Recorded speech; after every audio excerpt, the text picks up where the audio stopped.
Hello everyone, molto piacere di essere qua con voi.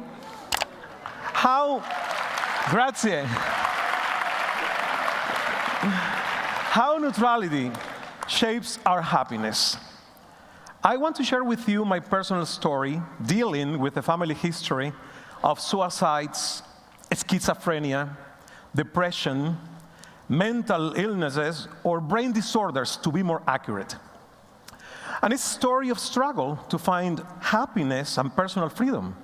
A story to remove stigma, destructive self-judgment, and self-sabotage. But before I even get there, I want to start with a simple question. Is your mind full, or are you mindful? Right now, at this moment. Think about it. Because a mind full is a mind filled with thoughts, anticipation, stress. Being mindful, on the other hand, is having a mind that is alert but serene. It's kind of putting the mind in neutral, in a position where we observe without judgment. So I would like you all to be neutral. Do you think you can be neutral for the next few minutes? Yes? I will take that as a resounding yes. Wow. Being neutral, that's a human dilemma. Because we're trained to seek the truth and to form a definite opinion about everything we know, we believe we know, or even things we know we don't know. That's how we are. Complicated. Every one of us here is programmed not to be neutral. You, definitely you, lady. You as well, and me. Most of the time, we are obsessed with being right instead of being happy. We get betrayed by our own mental maps and rigid mindsets. And our brain can resist letting go of an unanswered question. Our ego always wants to be right, allegedly is acting on our own behalf. So some questions arise. How can we be neutral about our own stories? How could you be neutral about your pains, struggles, and failures? Well, neutrality is the key to a mindful, healthy, and happy life. I was born in Cuba, communist Cuba. Most of my beliefs were instilled by the Cuban government. My domestication process, what we call education, was very ideological and political. Propaganda polluted my mind since early childhood. I grew up looking for answers about the disparities between the official literature and the reality of my own life. Religion was banned. My mom ordered my grandmother not to bring me to church anymore because the system wouldn't allow it. So I was a very worried child, too attached to my mental reasoning, fears, and lack of neutrality. And of course, I think that at a point, I felt that I was very constipated, and I will explain that later. I will. Because these are my parents. Getting married. No smiles. Come on, Mom, Dad. What about smile to say goodbye to the crowd on the way to the honeymoon? Surprise. No smiles either. The wedding night was hell. My parents divorced when I was 4. So sometimes I say to myself, well, you were born out of a constipated love. But love is love, after all. And yes, indeed, I was a constipated child that had not smiled for many years. My mental cluttering, fears, and lack of neutrality brought me to what I call chronic constipation, stytiketsa. But not stomach constipation. I'm talking about emotional, psychological, and spiritual constipation. The ones you cannot cure with a laxative. So, let's think about what can I tell you that happened during those years. What I remember is that when I was 15, my life felt disgraceful and contradictory. Yes, I suffered from panic attacks, nightmares, hallucinations, fear of losing my sanity, and low self-esteem. Bullies branded me as weak and weird. And yes, I was a bit weird, I have to be honest. This is me at 15. My grandma joked about this picture, saying that it should be placed as a label on sugar jars to scare away cockroaches. She was a lovely lady, and she loved me so much, and I loved her, too. But the reality that I want to tell you today is that we all have our own stories, but we should detach from that story. Yes or no? A little bit. So, how can I eliminate so many years of mental scarcity? How does one reprogram and rewire one's thoughts toward abundance and joy? Which laxative could I use to cure my metastasized emotional and spiritual constipation? When I was 15, during those years, I had to pay visits to my father to the psychiatric hospital. He was hospitalized for schizophrenia. He looked like a zombie, inexpressive and numb from electroshock sessions. And one day, when I went to visit him, and this is for you, Papa, I asked God for a miracle, a divine intervention. Yes, I could not go to church, but I kept God in my heart. And it was a God of love and compassion, a God with no exclusivity of any church or religion, simply a God of infinite and unconditional love. I begged for my sanity because I didn't want to grow up and end up like my father. And that was hard because it felt like a treason to him. I could hear tormenting voices. I would wake up sweating and agitated from nightmares.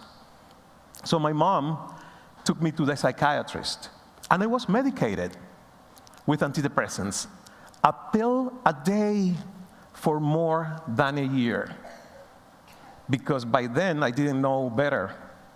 Now I'm meditated instead of medicated. So years went by, and finally leaving Cuba became an option, and I took it. At 28, I was starting my new life in Canada as a political refugee. I was very well educated in Cuba, but an emotional, illiterate, desperate, young, overweight guy looking for answers to so many unanswered questions. And at that moment, my encounter with neutrality began. Not out of desperation. No. I got a little bit of inspiration of being in the world and conquer my fears.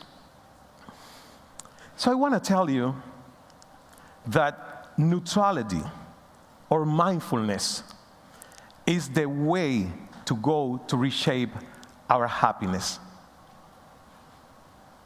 Sometimes we humans are too invested in our own dramas, Spanish telenovelas, soap operas. blurring our capacity to free ourselves from what I call self-inflicted optional suffering.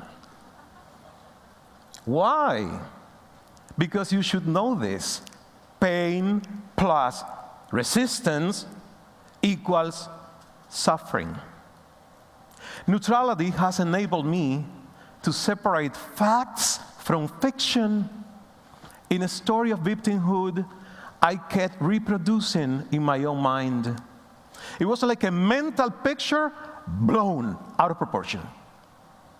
So when I decided to accept my heritage and to make peace with any genetic predisposition I got, fear became my best ally instead of my worst enemy. So mindfulness is actually the pursuit of conscious neutrality. Because as a journalist, I know this. Everyone wants to be happy. But education or domestication creates beliefs that turn into brain tattoos, hard to find in the space of our subconscious mind. Attachments lead to suffering. And we create attachments to our past stories, beliefs, mental maps, and we are not able to see how trapped we are in this vicious cycle. By cultivating neutrality, mindfulness, we'll gain the wisdom to explore and heal our wounds. And this is the juice. This is where the magic happens. Listen to this. While I was doing this, I discovered that I didn't have to feel sorry for my father for not having one arm. I discovered that my father had lost an arm as a kid for a greater good. Why?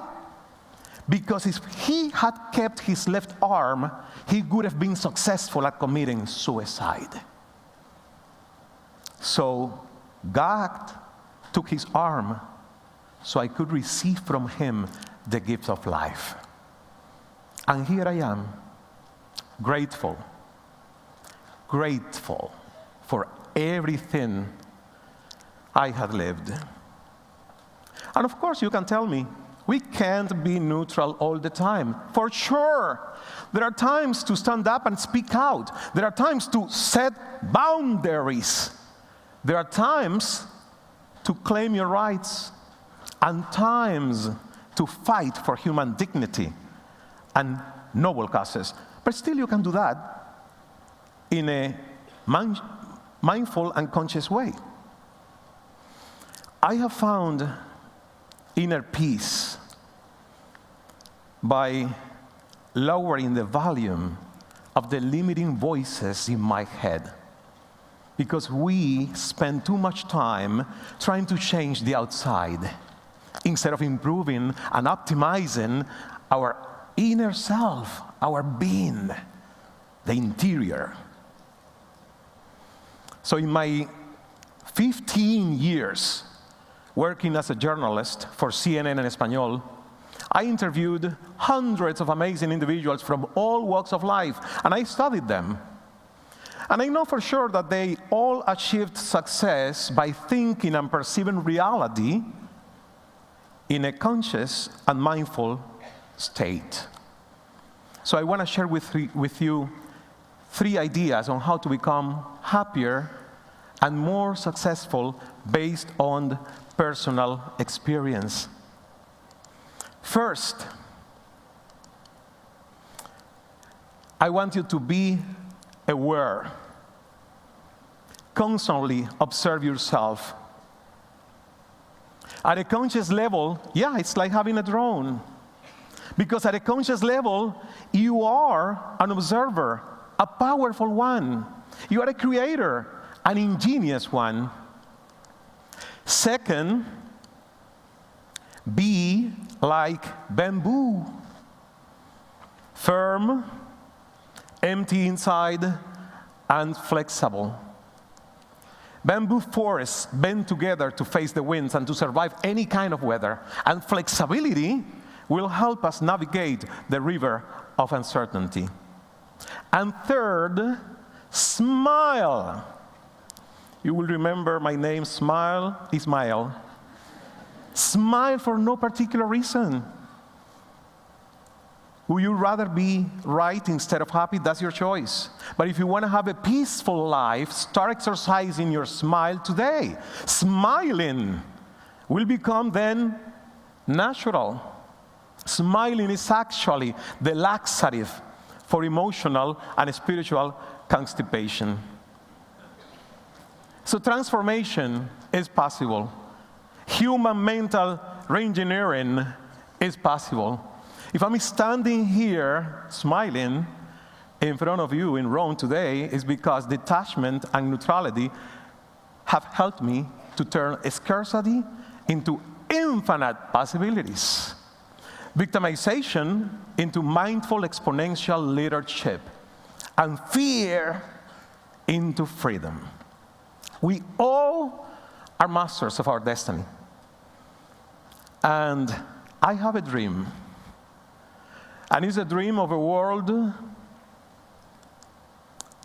free of emotional and spiritual constipation. Thank you so much. Thank you.